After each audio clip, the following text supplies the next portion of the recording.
E aí, pessoal, tudo bom com vocês? Professor Eduardo Jorel aqui. Vamos dar prosseguimento ao nosso curso de História Regional da Amazônia. Mas antes, um pequeno recadinho. Se você está gostando das nossas videoaulas, considere contribuir aqui com o nosso canal. Você pode fazer uma contribuição financeira através da chave Pix que está aparecendo aí no cantinho da sua tela.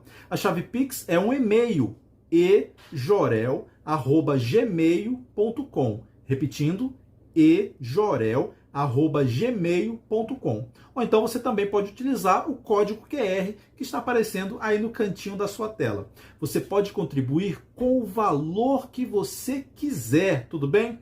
Mas se você não tiver condições de fazer uma contribuição financeira, não tem problema, você também pode contribuir de outra maneira. Você pode curtir os nossos vídeos, você pode compartilhar com os seus amigos e dessa forma você também vai estar fazendo uma excelente contribuição. Tudo bem? Agora chega de conversa e vamos para a nossa aula. Bons estudos! Olá, pessoal! Vamos dar prosseguimento ao nosso curso de História Regional da Amazônia e Rondônia. Professor Eduardo Jorel aqui. Lembre-se de deixar sua contribuição através da chave Pix, está aparecendo aí no cantinho da sua tela. Você também pode utilizar o código QR, tudo bem? Então, meus irmãos e minhas irmãs, chegamos agora à nossa aula de número 17. Está aparecendo aí para vocês na sua tela o tema da aula 17, o tenentismo e a Comuna de Manaus, de 1924. Então se prepara aí, pega o seu material, seu caderninho, canetinha, marca-texto, e vamos estudar então um grande movimento que tem a ver com a política nacional e também suas repercussões na história da Amazônia. O tenentismo e a Comuna de Manaus, de 1924. Então acompanhe comigo. Nosso ponto de partida é você, então, ter um conceito, uma definição do que foi o tenentismo e a Comuna de Manaus, mais precisamente a Comuna de Manaus em 1924. Então está aparecendo para você o primeiro item, o conceito, a definição do que foi a Comuna de Manaus. Acompanhe comigo. A Comuna de Manaus foi a rebelião tenentista no Amazonas que ocorreu entre os meses de julho e agosto de 1924. Então, de forma bem simples, bem sintética, isso foi a Comuna de Manaus. Foi a rebelião tenentista que aconteceu no Amazonas entre julho e agosto de 1924. Para entender a Comuna de Manaus, é preciso, então, compreender o seu contexto, ou seja, o que estava acontecendo tanto no Brasil quanto em âmbito regional na Amazônia, para entender, então, o que foi o tenentismo, a Comuna de Manaus e esta revolta que aconteceu no Amazonas em 1924. Então está aparecendo na sua tela o primeiro elemento do contexto, ou seja, o que estava acontecendo na época, e o primeiro item aqui do nosso contexto é a emergência do tenentismo, o surgimento do movimento tenentista no Brasil durante toda a década de 1920. Então, o primeiro item, para você compreender o que foi a Comuna de Manaus, é você lembrar do que foi o tenentismo, que você já estudou lá na sua escola, lá no ensino médio, o movimento tenentista. Então, se você esqueceu sobre o tenentismo, não tem problema, olha o último item aí para a gente relembrar o que foi o tenentismo. Acompanhe comigo. O tenentismo foi um movimento político-militar, ou seja, militares participando da política brasileira, e o tenentismo foi promovido especialmente por jovens oficiais do Exército Brasileiro, tenentes e capitães em sua maioria. Por isso o nome do movimento, o tenentismo, o movimento dos tenentes, tenentes e capitães, especialmente do Exército Brasileiro, que se insurgiram, promoveram uma série de revoltas no Brasil, lá nos anos 20 do século 20, década de 20 do século 20. Essas revoltas tenentistas aconteceram contra o domínio das oligarquias rurais durante a República Velha, lá na época da República do Café com Leite. Lembra dela? Então, o movimento tenentista, de forma bem sintética, é isso. Foi um movimento político-militar, militares participando da política, mas especialmente militares de baixa patente, oficiais de baixa patente, tenentes e capitães do Exército Brasileiro. Tenentes e capitães do Exército estavam se insurgindo, fazendo uma série de revoltas contra o domínio das oligarquias, dos fazendeiros, durante a República Velha, lá na época da República do Café com Leite, tá bom? Então, esse é o contexto nacional. Era isso que estava acontecendo no Brasil, o surgimento do movimento tenentista. E uma das revoltas mais famosas do tenentismo foi a Revolta dos 18 do Forte Copacabana, lá em 1922. Uma outra revolta muito famosa do tenentismo foi a chamada Coluna Prestes, liderada por Luiz Carlos Prestes. Então, esse é o ambiente do tenentismo. Era isso que estava acontecendo no Brasil durante toda a década de 1920, o movimento tenentista, tá bom? Esse é o cenário nacional para o tema que nós estamos estudando, a Comuna de Manaus, a revolta tenentista no Amazonas, em 1924. Agora, a gente parte para o contexto regional, o que estava acontecendo na Amazônia na década de 20, para que houvesse, então, uma revolta tenentista em Manaus em 1924. Acompanhe comigo aí na sua tela o contexto regional que estava acontecendo na Amazônia. A crise da economia da borracha provocada pela concorrência asiática. A gente aprendeu numa aula anterior sobre o ciclo da borracha que, em 1912, a Malásia começou a produzir borracha em larga escala através das plantações lá no Sudeste Asiático, e o Sudeste Asiático era uma colônia da Inglaterra. Portanto, a produção de borracha lá na Ásia fez cair o preço desse produto no cenário internacional. A queda dos preços da borracha no mercado internacional desencadeou uma crise econômica muito grande na Amazônia.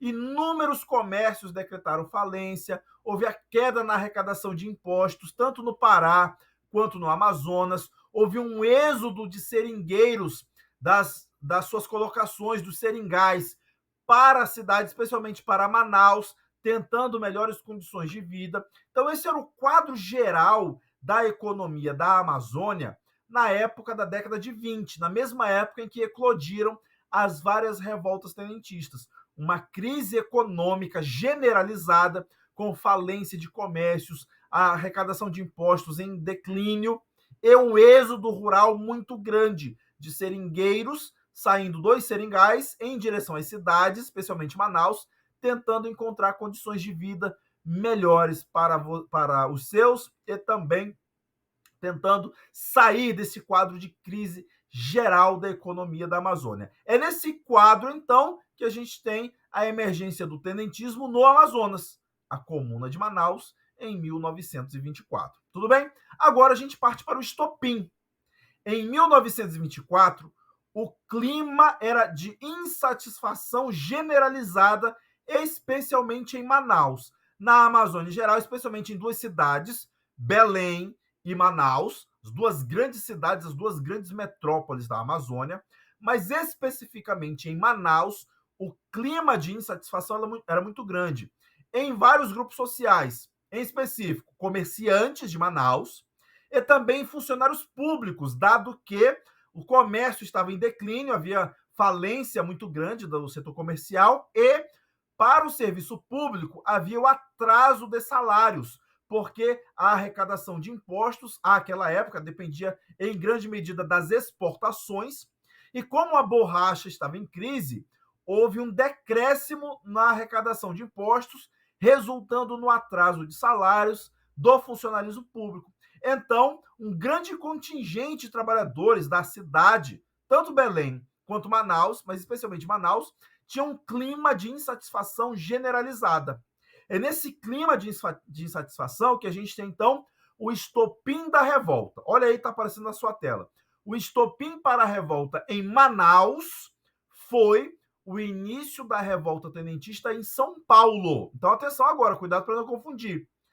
Em 1924, houve uma grande revolta tenentista, tenentes tentaram tomar o poder em São Paulo. Essa revolta, essa notícia da revolta tenentista em São Paulo, chegou na Amazônia, chegou a notícia em Belém e chegou a notícia em Manaus. Em Manaus, a notícia da revolta em São Paulo fez então precipitar a revolta em Manaus. Então se liga nesse mistério. Em São Paulo, os revoltosos tenentes pretendiam dominar a cidade e partir para o Rio de Janeiro, para tomar o poder no Rio de Janeiro e derrubar o presidente. Àquela época, o presidente da República era Arthur Bernardes. Este era o objetivo dos revoltosos em São Paulo: tomar o poder em São Paulo, partir para o Rio de Janeiro para derrubar o presidente da República, Arthur Bernardes. É nesse clima de revolta que em Manaus começa também, no mesmo mês, em julho de 24, a revolta tenentista em Manaus. Olha aí na sua tela. Em Manaus, um tenente, Alfredo Augusto Ribeiro Júnior, o tenente Ribeiro Júnior, também comandou a revolta tenentista na Amazônia. O tenente Ribeiro Júnior conseguiu sublevar, conseguiu liderar um levante dentro dos quartéis em Manaus e conseguiu comandar tropas que depuseram o governador do Amazonas. O tenente Ribeiro Júnior, derrubou o governador do Amazonas e tomou o poder no estado. O tenente Ribeiro Júnior se tornou o governante do Amazonas e tomou o poder na capital, em Manaus. O objetivo dos tenentes comandados por Ribeiro Júnior era, a partir da tomada do poder em Manaus, partir para a tomada de outras cidades na região amazônica. E está aparecendo aí para vocês qual seria, então, o trajeto desses tenentes no Amazonas para também fazer a revolta tenentista na Amazônia. Olha o segundo item. De Manaus, os tenentes pretendiam partir em direção ao Pará, tomar a cidade de Óbidos, no Pará, porque em Óbidos havia uma fortificação, um posto militar muito importante, o comando de Óbidos. Então, o objetivo dos tenentes era, depois de tomar Manaus, partir para tomar Óbidos, no Pará, e em seguida chegar a Belém e se juntar a um grupo que também estava se sublevando em Belém, o 26º Batalhão de Caçadores, em Belém, no Pará. Então, este era o projeto original do movimento tenentista no Amazonas. O tenente Ribeiro Júnior conseguiu tomar o poder em Manaus. Então, em Manaus, foi estabelecido um governo tenentista. Esse governo tenentista em Manaus ficou conhecido como a Comuna de Manaus. Derrubaram o governador do Amazonas e estabeleceram um governo dos tenentes em Manaus. Mas, no momento em que os tenentes partiram para a segunda etapa, para tomar Óbidos, em Óbidos, os tenentes foram derrotados. Então, o projeto original do tenentismo na Amazônia não foi concretizado. O movimento ficou restrito a Manaus. No momento que os tenentes partiram para tomar Óbidos, do Pará, foram derrotados pelas forças legalistas. E está aí para você, então, um mapinha com o trajeto do movimento tenentista de 1924. Olha ali na região mais ao sudeste, você tem ali São Paulo, na linha em azul, o movimento tenentista de São Paulo, que pretendia chegar ao Rio de Janeiro, mas foi derrotado em São Paulo. De São Paulo, então, o movimento tenentista, que queria chegar ao Rio de Janeiro, mas foi derrotado, partiu para o Paraná. No Paraná, os tenentistas se juntaram à coluna Prestes, que saiu então fazendo um conjunto de revoltas no interior do Brasil, foram derrotados e se refugiaram na Bolívia e no Paraguai.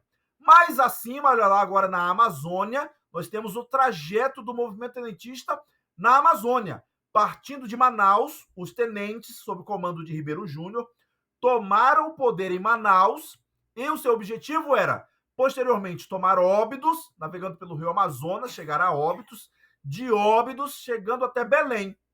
Ocorre que o presidente Arthur Bernardes conseguiu estabelecer o controle e a retomada do poder.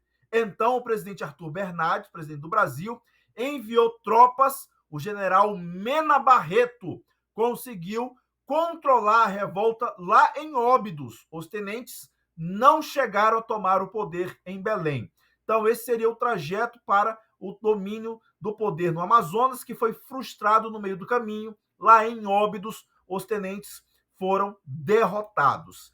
Então, nós chegamos aqui à Comuna de Manaus, com as suas características. Esse é o elemento central, então, que você deve aprender sobre a Comuna de Manaus. Aquilo que diz respeito especificamente para o movimento tenentista no Amazonas e na Comuna de Manaus. Acompanhe comigo o primeiro item. Além do caráter político, atenção a isso, a Comuna de Manaus tinha características políticas do tenentismo. Qual era, então, que a gente viu lá no comecinho da aula? A contestação à hegemonia da oligarquia. Lembra que os tenentes no Brasil inteiro queriam derrubar o poder dos coronéis, dos fazendeiros. Na Amazônia, a oligarquia era representada pelos donos dos seringais. Então, o movimento tenentista no Amazonas queria derrubar o poder das oligarquias dos seringais, dos donos dos seringais. Mas, além disso, a Comuna de Manaus também foi marcada por questões sociais. E isso é um elemento importante que diz respeito às questões específicas do Amazonas. Os tenentes no Amazonas, especialmente em Manaus, tiveram um apoio muito importante das classes médias e das classes mais baixas da população, especialmente em Manaus. Olha aí o segundo item. Havia o apoio de setores das classes médias, pequenos comerciantes, funcionários públicos e dos trabalhadores em geral, as classes mais baixas da população. Então, isto é um elemento que caracteriza a Comuna de Manaus, um apoio importante de grupos sociais, em Manaus em especial, classes médias e baixas da população. A Comuna de Manaus, com esse apoio, com essa popularidade que tinha em Manaus, a Comuna de Manaus chegou a expropriar algumas propriedades privadas estrangeiras para garantir os interesses da população em Manaus. Portanto, isso é uma característica que diz respeito ao tenentismo no Amazonas. Olha aí o último item. A Comuna de Manaus expropriou propriedades estrangeiras, especialmente frigoríficos, que eram propriedades inglesas. E estes frigoríficos foram expropriados para garantir o abastecimento da população em Manaus. Então, é um elemento que diz respeito às questões sociais, dado que era um momento de crise econômica na Amazônia em geral, mas em Manaus em específico. Bom, a Comuna de Manaus, assim como o tenentismo, sofreu uma violenta repressão. Então chegamos agora à repressão à revolta. A Comuna de Manaus chegou ao fim em agosto de 1924. Lembre que o governo federal, o presidente Arthur Bernardes, conseguiu retomar o poder, enviou tropas comandadas pelo general Mena Barreto, e o general Mena Barreto conseguiu reprimir o levante no Amazonas, lá em Óbidos, e conseguiu prender boa parte dos revoltosos. Alguns poucos revoltosos lá em Óbidos, conseguiram fugir para o interior da Amazônia. É o caso, por exemplo, de um político muito importante, que foi o coronel Aloysio Ferreira. Aloysio Ferreira fez parte do movimento tenentista em Óbidos e conseguiu escapar. Aloysio Ferreira veio se refugiar no interior da Amazônia, lá na região do rio Guaporé. Então, alguns poucos tenentes conseguiram escapar da repressão. A maioria foi presa porque estavam se sublevando. Enfim, o movimento tenentista foi reprimido pelas forças federais. Como consequência, último item, o estado do Amazonas sofreu intervenção federal. O governo federal nomeou um interventor federal para governar o Amazonas, para tentar abafar todo o clima de insatisfação generalizada que havia na população da Amazônia, em especial em Manaus. O governador Alfredo Sá foi nomeado como interventor federal no Amazonas pelo presidente Arthur Bernardes, encerrando a Comuna de Manaus e a revolta tenentista no Amazonas. Damas e cavalheiros, chegamos então ao final da nossa aula sobre o tenentismo na Amazônia e a Comuna de Manaus em 1924. Muito obrigado pela sua atenção e lembre, se você puder, deixe a sua contribuição através da chave Pix, que está aparecendo aí na sua tela. Você também pode utilizar o código QR, contribuindo com qualquer valor. Mas se você não puder contribuir financeiramente, não tem problema. Você pode curtir os nossos vídeos, compartilhar com os seus amigos e assim você também estará fazendo uma excelente contribuição. Muito obrigado pela sua atenção e até a próxima. Tchau, pessoal!